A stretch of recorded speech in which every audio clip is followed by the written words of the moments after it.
to Mays.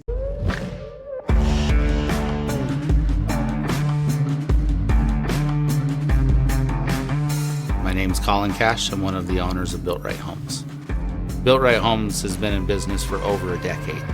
We do 300 to 400 full roofing, siding, gutters, window projects every single year.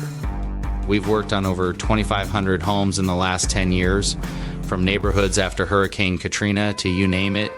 We want to get people's homes not just back in shape, but in better condition than they were so they can get back to living their lives. We have a very high standard for quality that we're going for, and we don't want to offer any product that we can't just knock the socks off of our customers, right? We absolutely want to exceed everybody's expectations, and so we only use the absolute best materials that you can get. The best shingles, the best siding, gutters. We want our products to stand the test of time. I would put my company against any other company out there. It's gonna be a short month, or from here to May, but 1 month, and we will only do 6, not lose, but spend about 18,000 more, so I'm hoping we have maybe 18,000 by the end of the year, so we should be sitting okay. And that's kind of the treasurer's report. Hopefully May, we should be getting some more taxes that are coming in, so hopefully next month we get back up maybe a little bit above that 3 million, and then we'll have the next June, July, August, 3 months to finish out, so. Any questions from you? Thank you. Move on to new business. Action item number 1, discuss and take appropriate action on bus and activity route pay for the 26-27 year. So we currently pay our route drivers $65 per route, and we pay our activity drivers $18 an hour. It's kind of all over the board. It's hard for me to compare Curtis or McCook or Cambridge just because of the distance of our route. So we are in the realm. We're close. Some are higher, some are lower. We do have a lot of older drivers. So I guess I would like us to continually, increase that wage if we could, so that we need to hire some new ones. It's a competitive wage, and $65 is for the morning and the night. no, 65 in the morning, 65 at night, 130 a day. That seems like awful good money. I wouldn't think we would want that. How many hours a day, please? Just depends. Hour and a half to 2 hours. That's pretty good. I know Don. I know that every day from golf, he's coming through to Cambridge about 5:30ish. This kind of depends on which route you get. Right. Some of them that go all the way down to Marion and come back, that one's a lot. So, that's up to you guys on if you would like to up those or keep them the same. On the activities, that's $18 an hour from the time they leave school until they pull back in. So Yep. if they're sitting there somewhere twiddling their thumbs for Yep. 6 hours, they stay with Yes.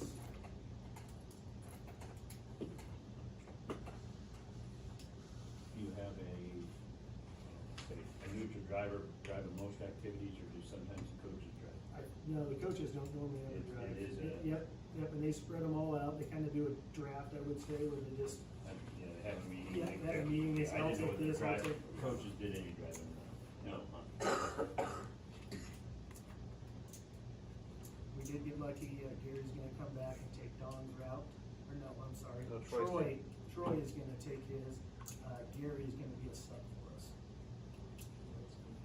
But okay, what you got this year? Yes, he does. It's all done. Perfect. I've already been doing activities and driving routes and everything. Where have you been? I've been on the country, I've been on the plane in the dust, I'm lost.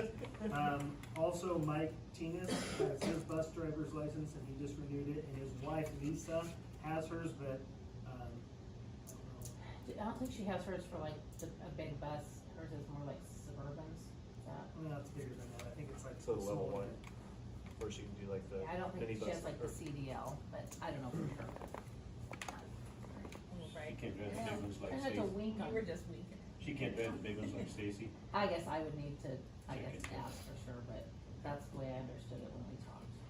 I didn't add substitute pay in here because when I look at substitute pay, I thought our substitute pay was still very good for the area, so I didn't even have that in there. We would normally do substitute pay, but I thought we were pretty competitive with everyone else with that, so. And if we wanna just leave it the same, we don't need a motion or anything and just move on. When's the last time we increased it? I think we went from 62.50 to 65 last year, or was it 2 years ago? I don't remember if it was last year or the year. Might have been last year, we went from 62.50 to 65. It is decent pay, but we still could seem like the thought if we can't get anybody to wanna do it. It's a tough part of it.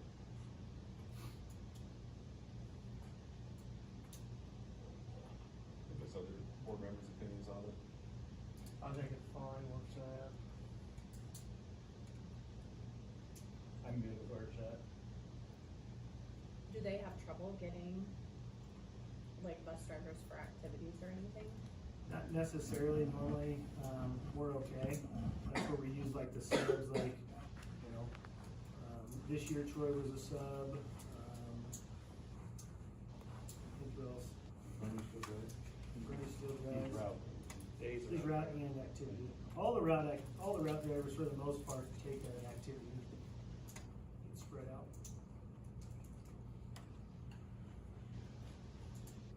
I would say if we do leave it this year, I would definitely next year try and increase it if we could.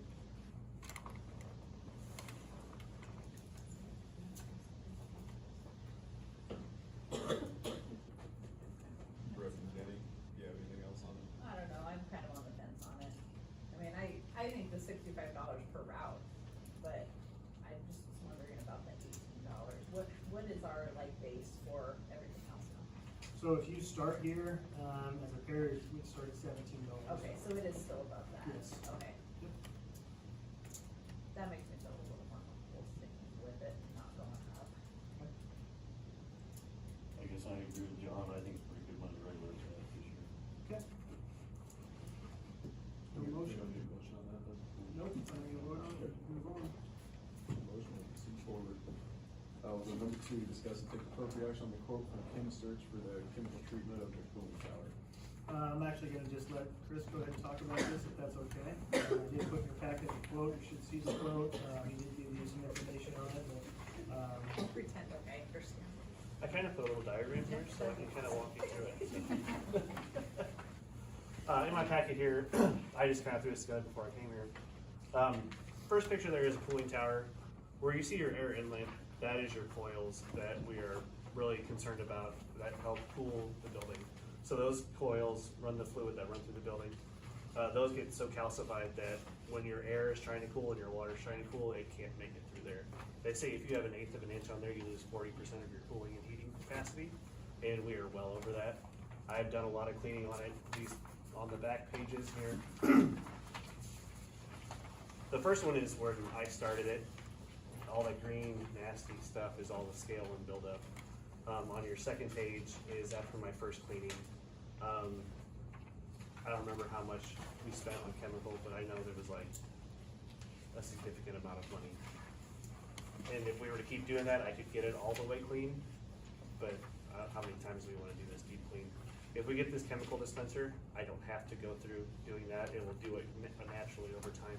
And they can specifically target the problems we have with our water, like the silica and the hardness, and they can knock it down over time instead of doing it all at once.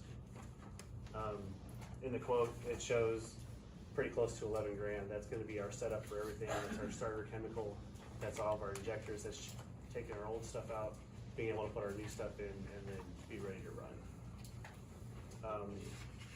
They say chemical cost per year is roughly $5,000 for a 7-month cycle. We only run it 7 months out of the year because we have winter here, and we don't run the cooling tower in the winter, otherwise it'd break things. So that's kind of what I have on that. If you need anything. What kind of timeline are you talking, if you were to put this dispenser in versus hand cleaning it, what kind of timeline are you talking to get it basically to clean, like you said? I don't know if I'll ever get it completely cleaned doing it by hand. This will do it gradually over time to where I don't have to be in there chipping away and stuff. But I guess that's what I'm asking, what kind of timeline are they talking to basically clean it before it's maintenance?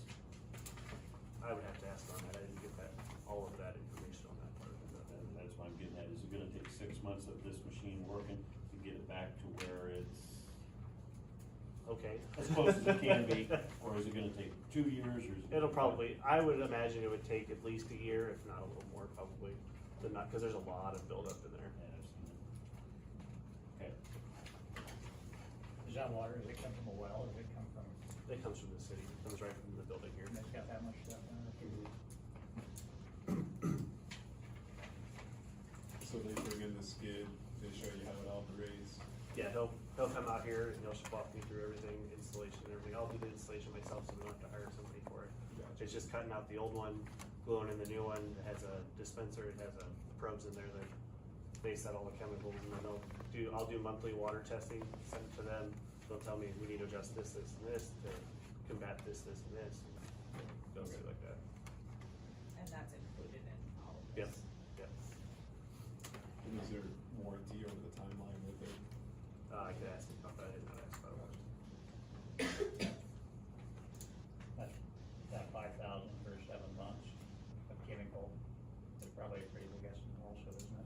Yeah, he said, once we get it running and seeing how much we're gonna use, he'll be able to fine tune how much it's gonna cost, but that was just a guess, considering how bad our tower is. High end, yes. Yeah. Yeah. This is the guy I've been working with the entire time doing all the cleaning and stuff, so he's seen all the pictures from the beginning and as I've been going through. Probably gonna ask, there any other companies, I mean, I know, Chem Aqua is another one. When I worked at Valmont, we used them for our boiler stuff. So I haven't reached out to them to see, but this is Mid-States is the guy who I work with to do all of our HVAC stuff here. He's the one who recommended, Chemsearch. Where are they out of? Omaha area. Oh, I saw a Texas number or something on here. He's out of Omaha. Okay, Jake, Yeah, Jake is.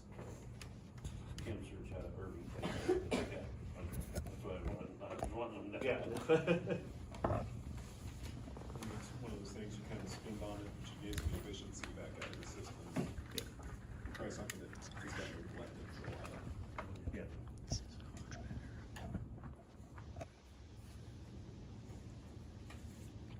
would it be a big deal to reach out to a couple other places and kind of get an idea on them on cost wise? I could do that. Just compare, or spending roughly $12,000 more. What, kind of one of those deals take you a couple days to put it in, probably? Yeah. If we get it ordered now, he said it'd be here in a month, I think we'd get everything in, then I can start installing, so I'd be able to do it over the summer. Yeah, so if we went with a different company, We'd have to do it all over again, cause they're gonna wanna do their own testing on our water and can see everything again. so we could end up with a time crunch to get it by the start of school. How many years worth of buildup were on that when you started, do you think?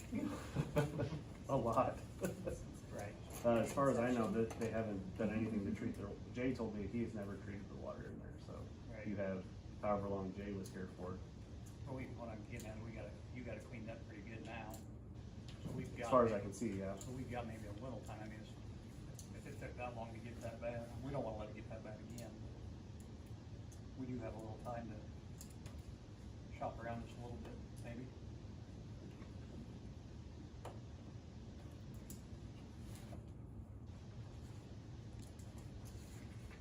Any other thoughts on this, guys?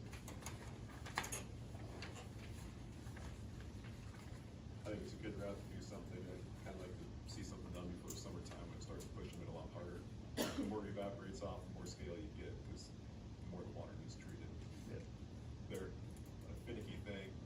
I know if it gets too bad, if you have to replace the entire packing set on that thing, I'm assuming you have to replace the entire unit. We're talking $150,000 unit, I would assume. Probably. So it's kind of a, how far do you push it, how far do you not? I don't have a problem waiting and looking for other stuff, I don't think there's gonna be a savings, it's gonna be catastrophic by going with any other company. I think if we use this company, if we liked it, if Chris has had good luck I just, personally, I don't have a problem going forward and getting it going before we get to the hot months, even though it's 90 in April. But I guess I'd like to hear some of the other board members' opinions on it too.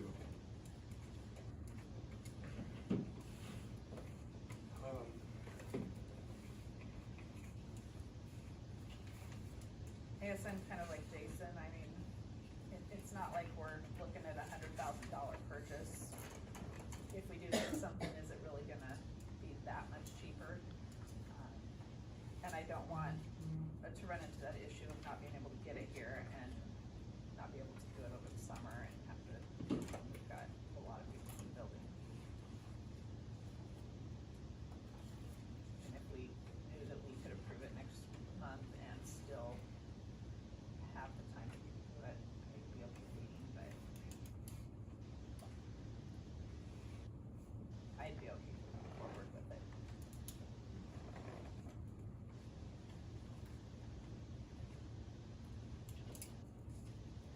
Brooke, do you have any thoughts on it? I'm out on this, I don't know. You've done a great job. You did.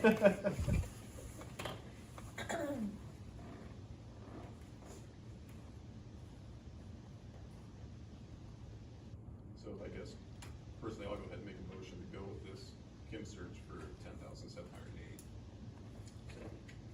Second by Dwayne. Brooke, Yes. Jenny, Yes. Eric, Yes. John, Yes. Dwayne? Yes. Jason, yes.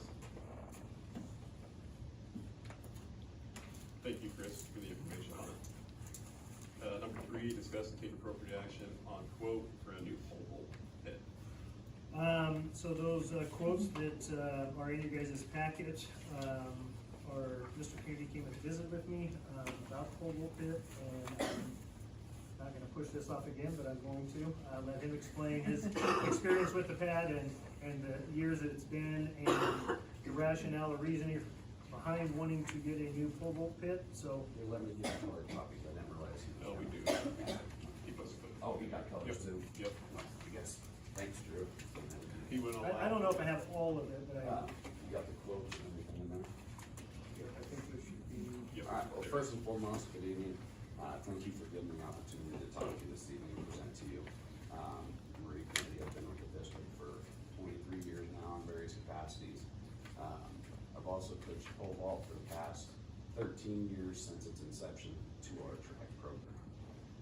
Reason we're here this evening is the pit that we are vaulting on is the original pit that we purchased back in, to my best knowledge, is 2013, which puts it at about 13 years old.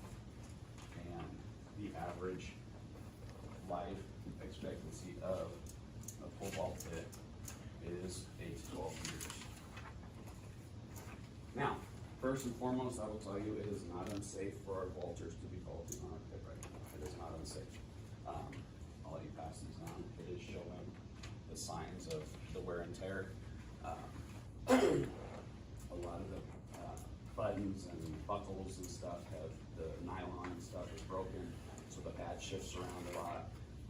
And just in the past couple of years, the deteriorating foam, the athletes have been complaining a lot about when they fall into the pit, the dust gets in their eyes, and it is very abrasive. So again, I will tell you, it's not unsafe at this point in time, but it is something that will have to be addressed eventually. At minimum, I would say that it needs a new top pad and a new rain cover.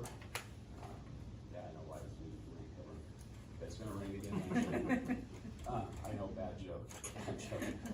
But I didn't get an exact quote on that, but I can guarantee you that those two things alone would be north of $5,000. And even then, the buckles on the new pad and rain cover does not have things to latch to, because we have so many of our hoops that have torn off on the existing pit.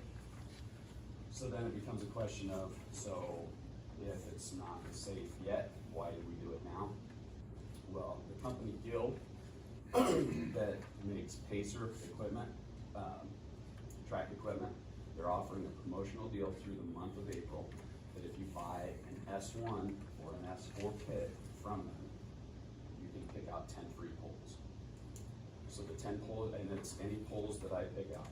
The 10 poles, I went through and I priced all 10 of them. They come with a price tag of about $7,600 that we would get for free with the purchase of one of these pits. I will tell you this, as much as I would love to stand up here and say that coaching is the biggest reason that our athletes are having success, having the athlete on the right pole is probably the biggest determining factor.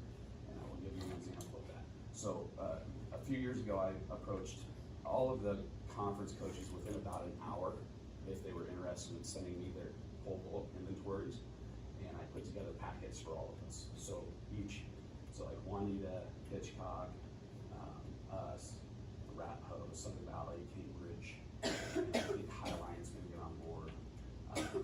We have all their inventories I put them all together in one packet, and I get packets to everybody, so we can contact each other and say, hey, are you using this pole, are you using that pole?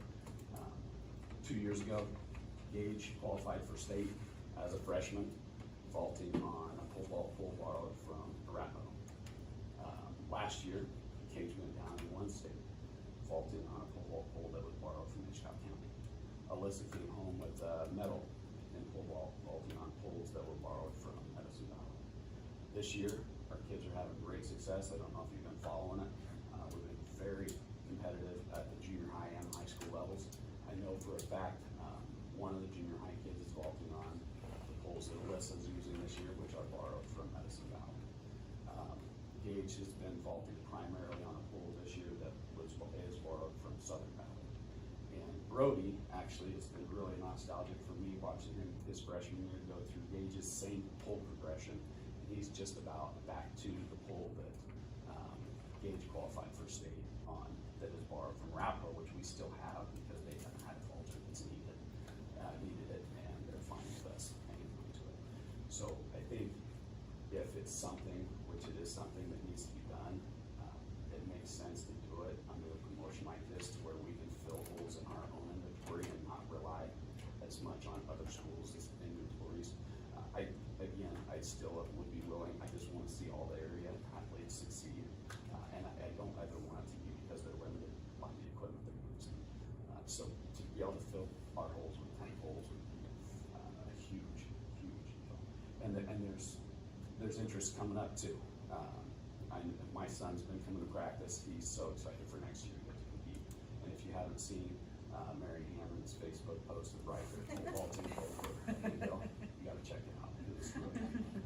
So there's interest with the kids. They watch these kids succeed and they're excited to do it. And I just think it would be a really good investment for our track program, our school, and our community. So you have two separate clubs. It was a really unique deal because when Mr. Rogan forwarded me this email, I jumped on it, called the Gill representative, and she said, let me get you in touch with the St. Louis guy. He was the closest one. The St. Louis guy was really excited because he had won the contract to provide the pit for the Missouri State meet, which is an S4 pit. And he said what they do, he's trying to remove that pit because they use it one time at the state meet, and then they've got to sell it at cost for somebody. And that's why you're gonna see, so that S4 pit, it originally is like a $34,000 or $35,000 pit, and you see the quote is about $800 more. Now, I will tell you, I would probably lean towards just the S1 for a couple of reasons. The S1 is almost the identical size to what pit we have out there right now, and also we would get to custom order what color it is in. With the S4, we would not get to choose the color. It would be neutral, it would be gray on gray, and it is a much bigger and nicer pit, but we would also have to figure out a way to go down and pick it up the first week in June and get it. And he said what the way that he uses it, the way to move it is a 26-foot U-Haul.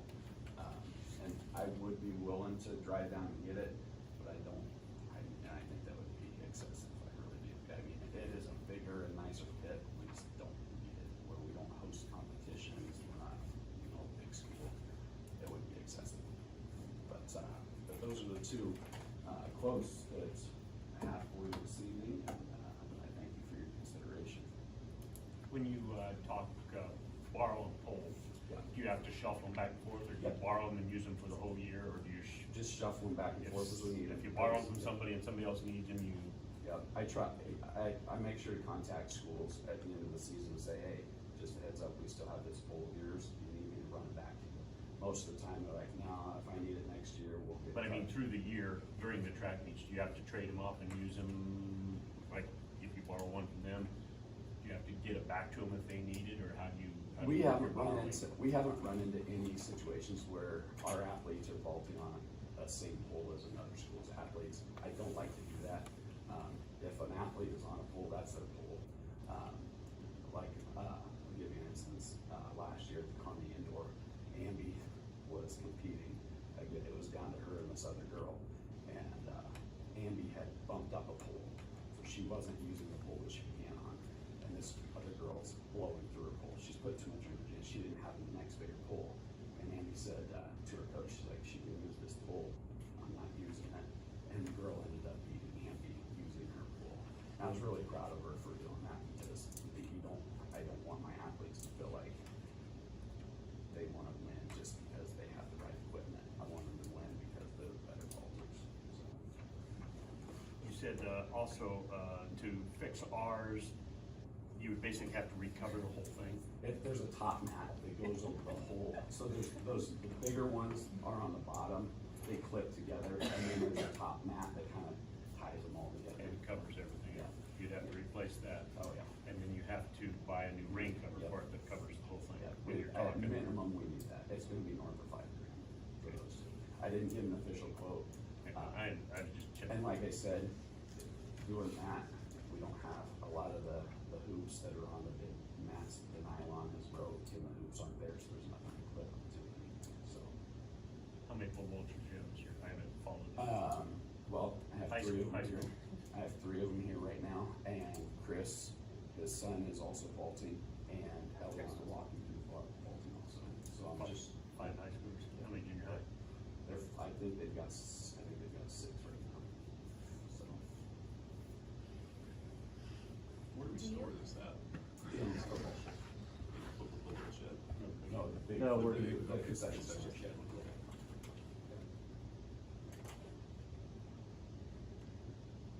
And for the 10 free pole timeline, you said that's through April. It's the end of April. So we need to pull the trigger on this meeting. Well, yeah, we're gonna do it. So if you order this, if we proceed forward and ordered it, how soon all that stuff come in? I don't know on the pit, because the pit would be made custom to our specifications, but the guy did tell me as soon as the purchase order hits his desk, he's gonna try to get the full ship to us, so we possibly have it for. You did that part of it. And then And get it for next year. Yeah. Do we still have that mesh thing that we used to have when I was in there that we filled with foam rubber and? No, we don't use the sawdust pile. I could say, I got the wood shop, I could start saving the sawdust. You're young enough, you don't remember that. No, I don't, but you know, it'd be good for them to experience that, then they'd make me appreciate what they have. Yeah, they would think the dust in their eyes wasn't bad. Wasn't too bad. I didn't hear anything out of you guys. Do any of you want to speak?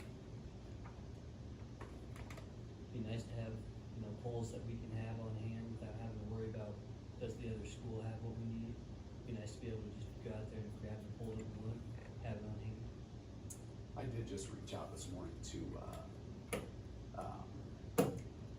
Dunning County's coach, Mike Spargo, and asked them, because I did notice that they don't have any vaulters.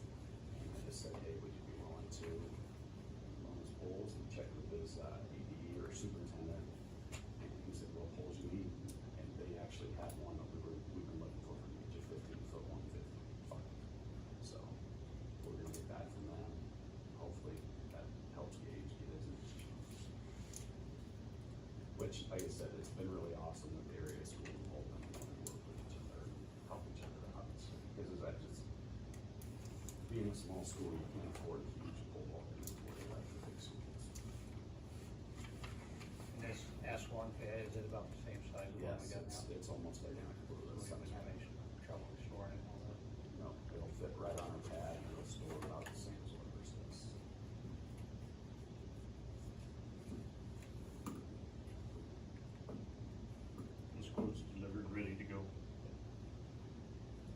this is the one we can choose our color. The S1, the 23,000. I mean, we've had huge success in our pole vaulting. The kids have done amazing. My daughter is now pole vaulting, which scares the out of me. This is terrible for the kids to be landing on. Well, it ain't like we can use what we've got in perpetuity, and it ain't like they're gonna get any cheaper. They get the poles on the deal, that takes a third of the cost of things, so. Being as nobody else will, I'll make the motion that we purchase an S1 kit from Gil. John makes that motion. I'll second.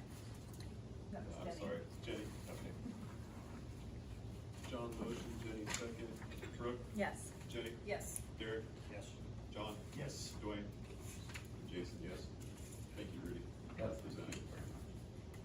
Do you want your pictures back? I'll just give you. I'd keep them if you want. Yeah, we probably need to make that motion that they'll come from the depreciation account. Okay. So just right in there, is that okay with everybody? Yeah. John made the motion to purchase the S1 pit from the depreciation account. Is that okay?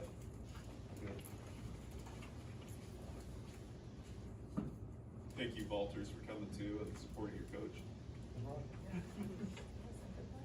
We expect high results from you guys. No excuse. No pressure. Thank you, guys. Number 4, discuss and take appropriate action on selling used surplus Chromebooks. So as you guys know, every year we get roughly 70 new Chromebooks, and then we have to recycle them, or last year the company we sold them to, we give them all the Chromebooks, and they go through and they say, some are worth 20, some are worth 5, some are worth 3.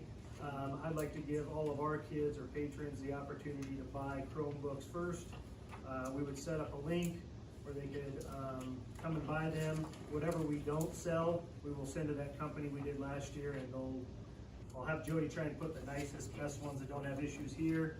We'll sell them to any students that want them, first come, first serve, for $30. They will be completely wiped out. There won't be any software, anything on them. They are gonna be, some of them 4 to 5 years old, but you will be able to buy a Chromebook for $30. Student's gonna get first shot at them. Yes. We'll do them for our students first, and then we'll allow the community to, partake, and whatever we have left, we'll recycle, which I think she's gonna try and go through, like if she knows some of them are bad, we'll just put those over there, cause we are gonna sell them as is. Jody does not want people calling saying the charger isn't working. I mean, that's what I want everybody to know. These are as is computers.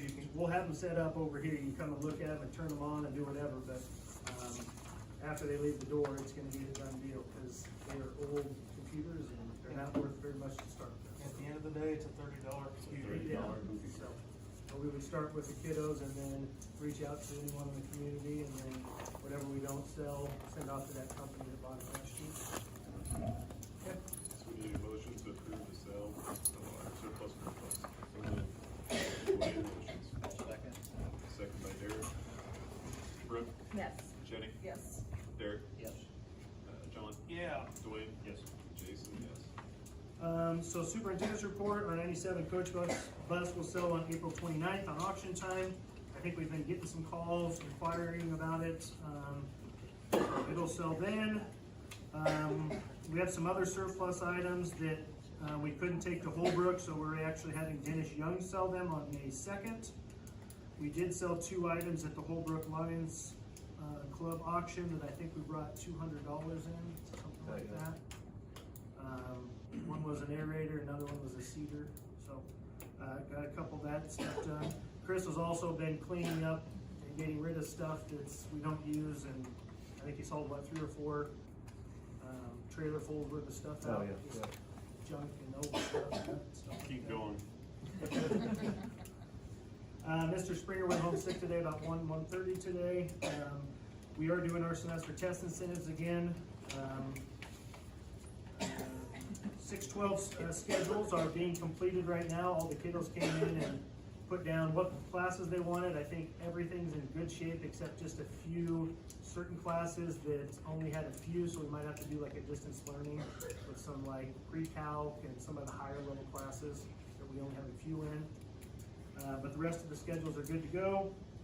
Graduation update, everyone is in good standing, so we will graduate everyone, barring something bad happening in the next couple weeks. How many seniors do we have this year? 23. So, I'll send out some more info on that, when it's gonna be, everyone's responsibilities, stuff like that. I'll send that out to you here coming up. I hope I can make it through that, as a dad, so we'll see how it goes.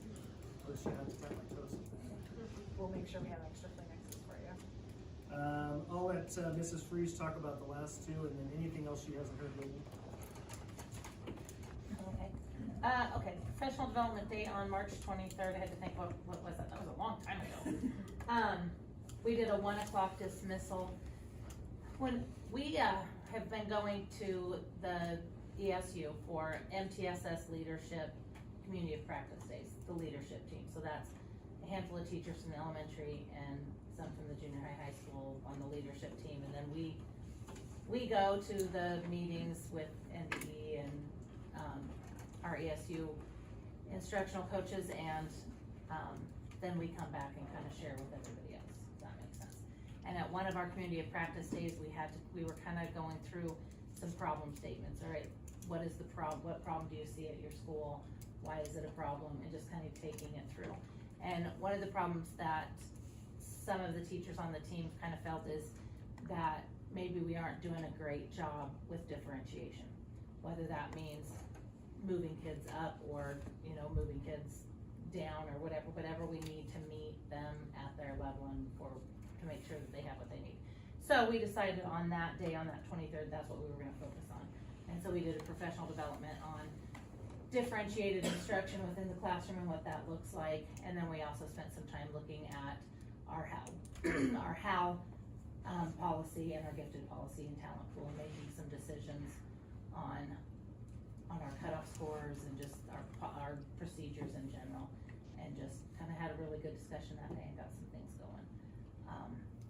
Following up on that, we put together a HAL committee. So we've got Cindy Wilcox as the coordinator, and then Ann Kennedy from the elementary as the rep, and then Carissa Hill and Kim Barnett from the junior high school. And we went to North Platte for a training to just get some more knowledge and information on how to come back and implement some of the new things that we want to try doing. So that was the 23rd. Science Day last Tuesday. We had the Edgerton Explore It Center. I don't know if you haven't ever been there, it's fabulous. They're out of Aurora, Nebraska, and they have a big Explore It. They don't want to be called a museum because they do not want to be a children's museum. They are an Explore It Center. So we contracted with them, and they came to the elementary, and we could pick like 6 different lab or demonstrations for them to do, and then we filled in with some other labs and things throughout the day, so it could be a full day of just science exploration and learning and hands-on. And I think everybody had a really good time and really enjoyed it. So. Is that what like the big bubble thing was I saw on Facebook? Yes. Okay. Yep, that was, so like the kindergarten through 1st grade got to do the bubble demonstration, which was pretty cool. 2nd and 3rd did sparks, where it was a lot of like with the static electricity thing where you put your hands on it and your hair stands up, and shocking, and just talking about electricity. Then the older kids, 4th and 5th, they did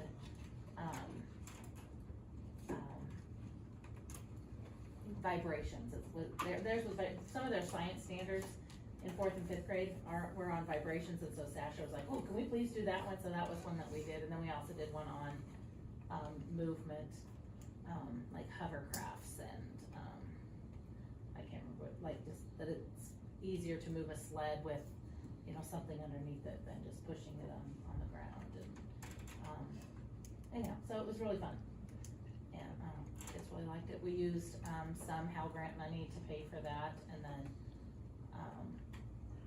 I don't think we used all HAL grant money to pay for that. But anyhow, so we decided next year we want to do it again because it was awesome. Can I add a parent or a Yes. parent comment?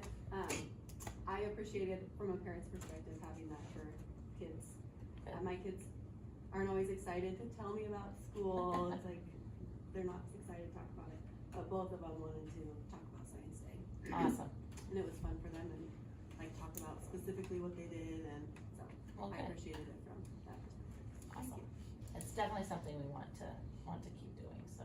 Bernie wasn't happy with us, because we did make grass heads, like where it was the dirt cup and planted seeds, and then when they went on the bus, I think some of our heads got spilled on the bus, so.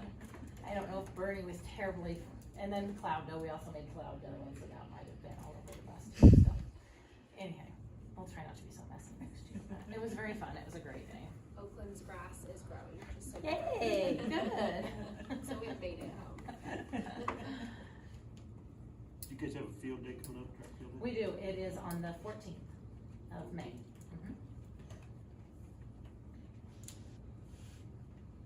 The foundation is also selling lunch that day, Oh, they are good, we'll definitely newsletter. Blue Flower.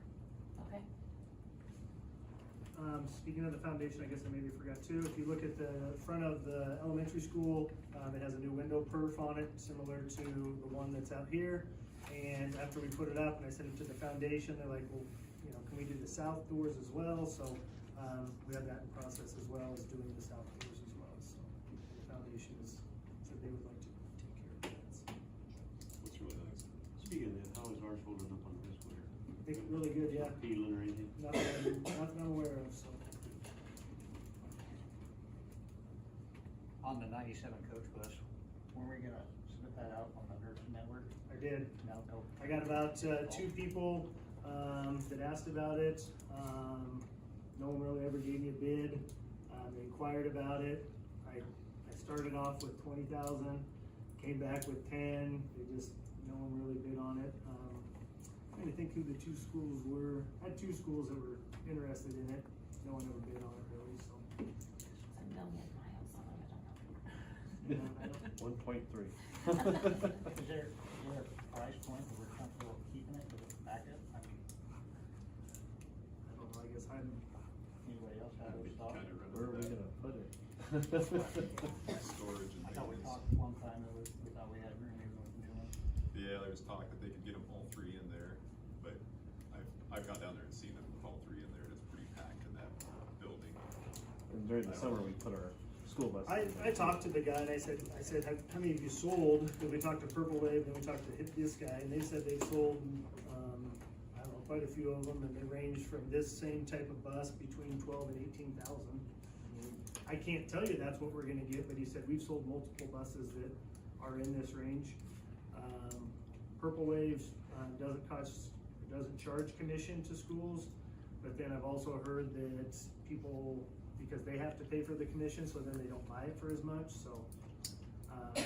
Purple Wave and Auction Time both said they've sold these, and I think they have a pretty big network that, Who we listed through was Auction Time? the same guy we did, Messersmith, yeah.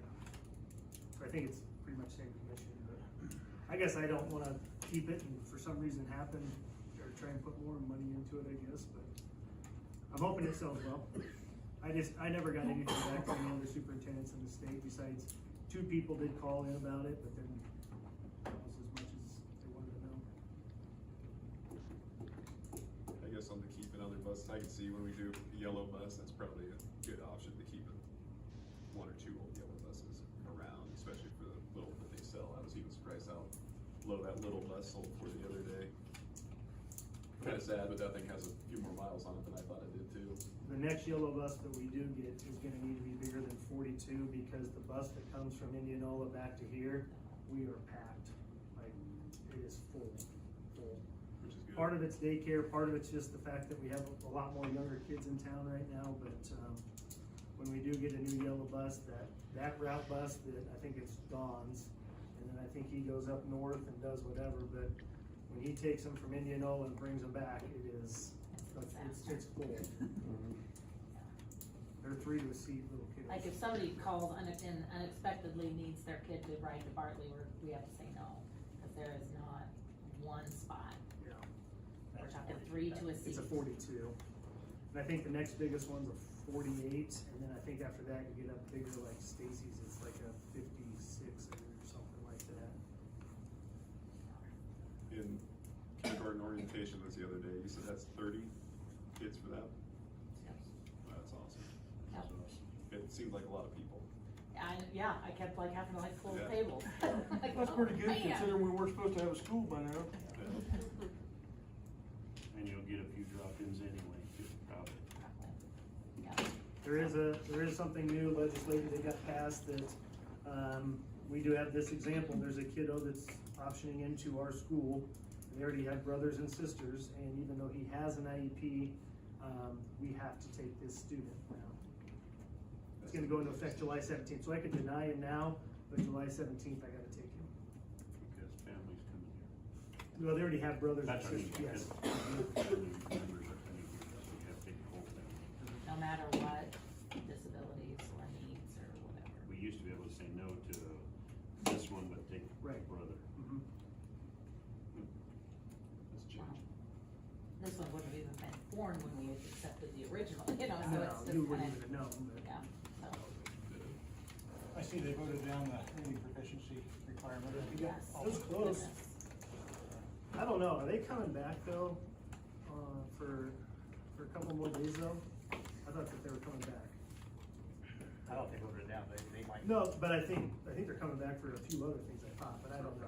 When I get the final stuff of everything that's passed, I'll send it on to you from Delaney, that I get, and then you guys can read through them, and he puts them in layman's terms, so you don't have to read the bill and try and figure it all out. They're like short paragraphs and summaries, so I'll get that to you guys once everything's completed and done. One more thing from the foundation, really quick, just in case somebody has like a great idea. We do the big give for our foundation, for scholarships for kiddos, we just do a whole bunch of things. We got a $15,000 donation, and so we're kind of wanting to do something before school starts, so if anybody has any Pole vault ideas. pit. Pole vault. I think on that back, just kind of like a hamburger food or something that we really nice. So if anyone has like any suggestions, please let one of us know, cause. Brenda talked to me about looking into a speaker. I know that that's not gonna cost $15,000, but she is asking if we could try and get a speaker to come here and then maybe one at the elementary. But one motivational and maybe something different down at the elementary. Oh, we could You'll use some speak. motivation. I'm shy. Listen here, you little fucker. I was gonna say, it's $200 every time you say a code. Yeah, I'd be a hell of a fundraiser. All right, John, you owe us. It'll be a money maker.